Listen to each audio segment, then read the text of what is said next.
1 kilometre के अंतर्गत ही जो है बाज़ार है, वहाँ मांस, मदिरा, मछली ये सब का सेवन होता है। इससे हमारे प्रयागराज की दूषता और बढ़ती है। तो कितने मुसलमान जो है रोहिंग्या आके यहाँ अपना जो है आज किए, यात्रियों का सामान गायब करते, बेचारे बाहर से यात्री आए नहाने जा रहे हैं, छोटे छोटे बच्चों को बहुरूपिया बना के राम लक्ष्मण सीता ये सब की मूर्तियाँ बना देते हैं और पैर पकड़ मांगते हैं। इससे हमारा सनातन धर्म और गर्त में जाता चला जा रहा है। एक एक जो मेला क्षेत्र के अंतर्गत कोई भी हो, एक एक आदमी का आधार कार्ड चेक होना चाहिए, उसका ये होना चाहिए कहाँ से आए, यहाँ क्यों है, क्या करते हैं। लेकिन आप ये बताइए, आज तक स्वतंत्र भारत के जितने भी प्रधानमंत्री हुए, किसी ने वैसे मोदी जी की तरह या योगी जी की तरह चंदन लगा के मंदिर में साष्टांग दंडवत करते हैं। आप ये बताइए कि जैसे आप प्रयागराज में ही रहते हैं, इस बार महाकुंभ की तैयारी चल रही है, क्या व्यवस्थाएं देख रहे हैं?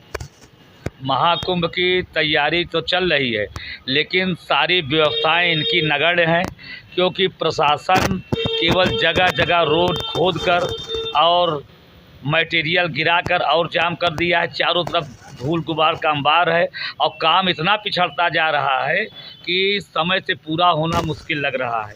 और जो लेट लतीफ़ी की तरह जो काम हो रहा है, वो भी काम सुचारू रूप से नहीं हो रहा है।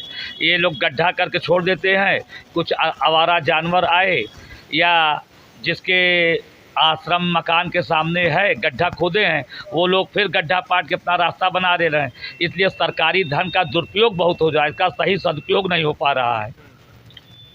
अभी योगी जी भी आए थे, आप लोगों से मत लेने आए थे, आप लोगों का मत क्या था और क्या आपने सुझाव दिया?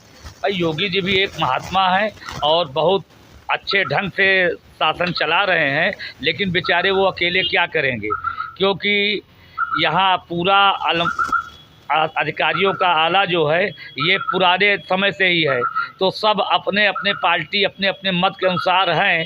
कोई अच्छा काम दिखावे के लिए कर रहा है, लेकिन उसी के आड़ में अपनी रोटी भी सेक रहा है कि सरकार बदनाम हो। काम लेट लतीफ़ी होगी तो सरकार की बदनामी, क्योंकि पुरानी सरकारों के भर्ती किए हुए लोग हैं, तो वो विशेष इंटरेस्ट नहीं ले रहे हैं।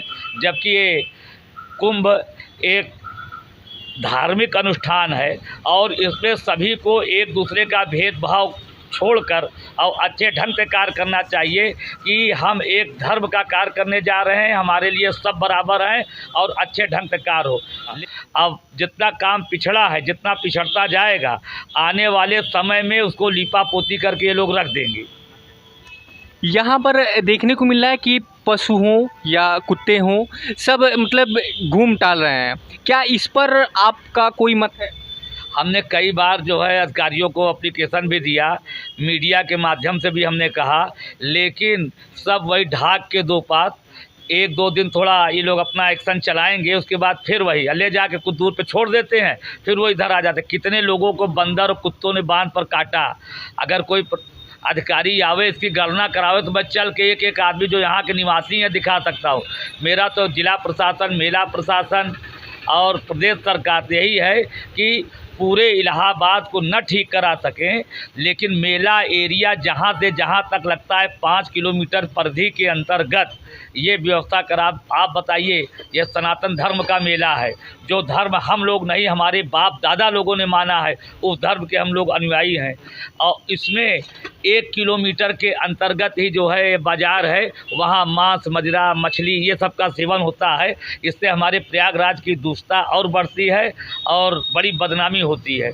मैं ये चाहता हूँ कि मेला क्षेत्र के अंतर्गत इतने क्षेत्र परिधि में आता है, वहाँ इस तरह का अंडा, मांस, मदिरा, मछली इस असामाजिक तत्वों का इधर हो जाता है। मैं प्रशासन से मांग करता हूँ कि इस एरिया में जो भी नाजायज़ हैं सबकी जनगणना कराए, सबका आधार कार्ड ले, आदमी देखे कौन कहाँ का है। उसी रूप में कितने मुसलमान जो है रोहिंग्या आके यहाँ अपना जो है आज किए, यात्रियों का सामान गायब करते, बेचारे बाहर से यात्री आए नहाने जा रहे हैं, छोटे छोटे बच्चों को बहुरूपिया बना के राम लक्ष्मण सीता ये सब की मूर्तियाँ बना देते हैं और पैर पकड़ मांगते हैं। इससे हमारा सनातन धर्म और गर्त में जाता चला जा रहा है।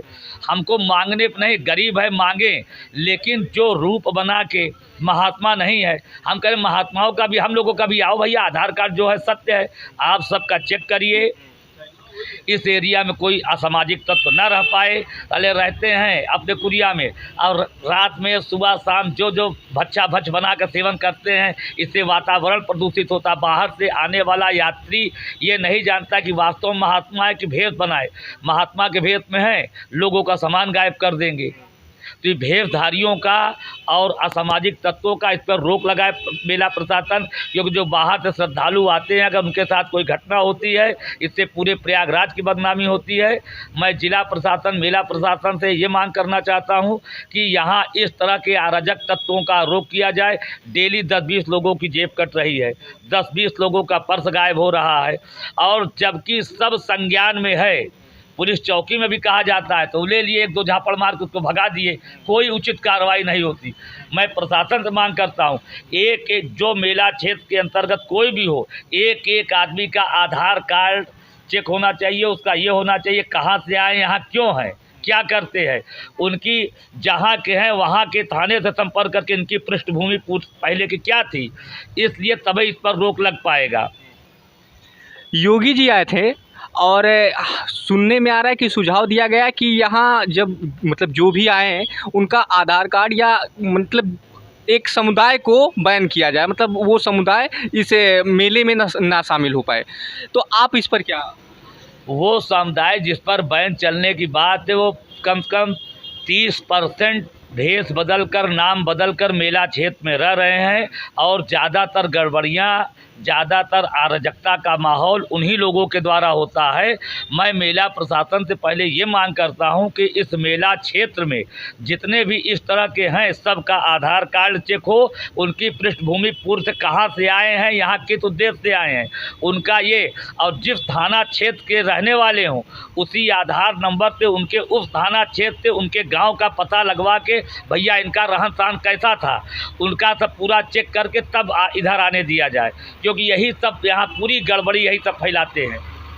अच्छा, एक चीज़ बताइए बाबा जी, विपक्ष आरोप लगाती है कि संतों का राजनीति में क्या काम, आप इस पर क्या कहेंगे?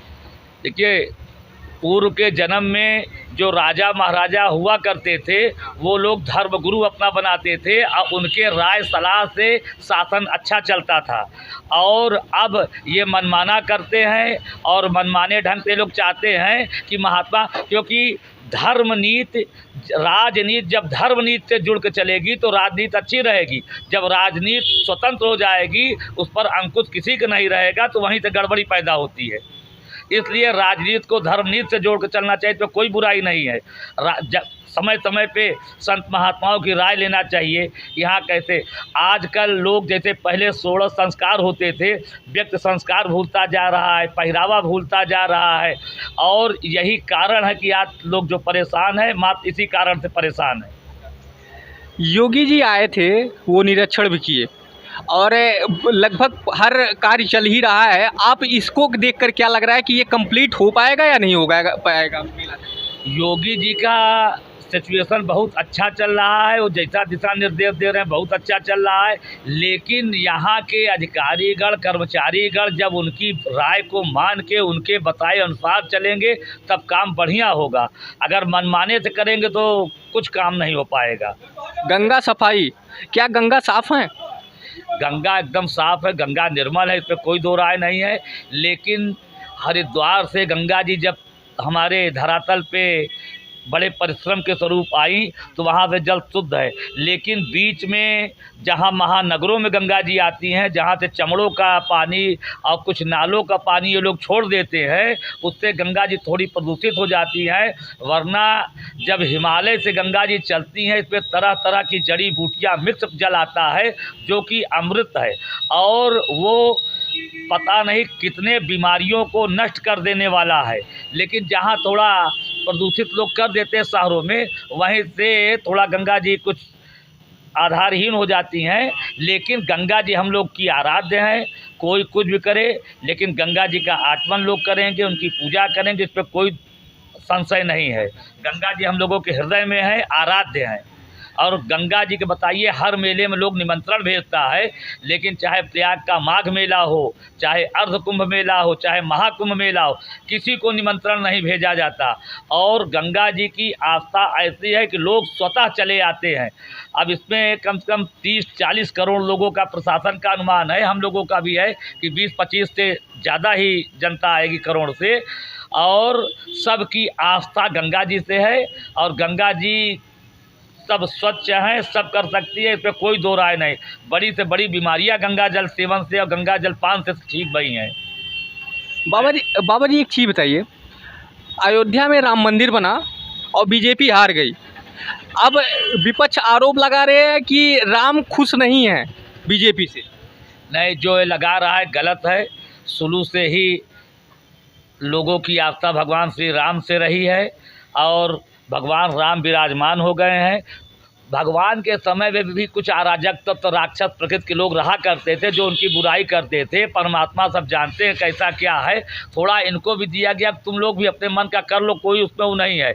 लेकिन आने वाले समय में बीजेपी ही आएगी, और मैं कोई उसका समर्थक नहीं हूँ। लेकिन आप ये बताइए, आज तक स्वतंत्र भारत के जितने भी प्रधानमंत्री हुए, किसी ने वैसे मोदी जी की तरह या योगी जी की तरह चंदन लगा के मंदिर में साष्टांग दंडवत करते आपने देखा?